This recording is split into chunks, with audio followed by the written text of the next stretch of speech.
Supreme কোর্টের নির্দেশ অগ্রাহ্য করেই শহরের বুকে এই ছবি অতি পরিচিত। লালবাতি তো রয়েইছে, পাশাপাশি হুটার বাজিয়ে তীর বেগে ছুটে চলেছে গাড়ি। লালবাতির অপব্যবহার নিয়ে একাধিকবার অভিযোগও উঠেছে। কিছুদিন আগেই সর্বোচ্চ আদালত নির্দেশ দেয়, হাসপাতাল, স্কুল, ট্রাফিক সিগন্যাল, যানজট, জনবসতি ও বাণিজ্যিক এলাকার 100 মিটারের মধ্যে হুটার ব্যবহার করা যাবে না। এবার সুপ্রিম কোর্টের এই নির্দেশকেই হাতিয়ার করল রাজ্য সরকার। মঙ্গলবার থেকেই রাজ্যে হুটারের ব্যবহার নিষিদ্ধ ঘোষণা করা হলো। পরিবহন মন্ত্রী জানিয়েছেন, ভিআইপি বা এমার্জেন্সি কোনো ক্ষেত্রেই আর হুটার ব্যবহার করা যাবে না। ভিআইপি থেকে শুরু করে এমার্জেন্সি সর্বত্রই এই হুটার বন্ধ করার নির্দেশ আমরা দিচ্ছি। কোনো অবস্থাতেই পশ্চিমবঙ্গে আর হুটার বাজবে না।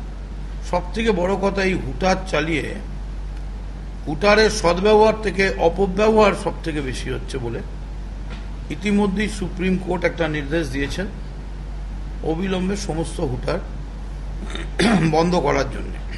গাড়িতে লালবাতির ব্যবহারের ক্ষেত্রেও কড়া পদক্ষেপ করা হবে বলে জানিয়েছেন পরিবহন মন্ত্রী। তার দাবি, এ নিয়ে সুপ্রিম কোর্টের নির্দেশের কপি হাতে পেলেই প্রায় 95% গাড়ি থেকে লালবাতি খুলে নেওয়া হবে। সুপ্রিম কোর্টের অর্ডারটা পেয়ে গেলে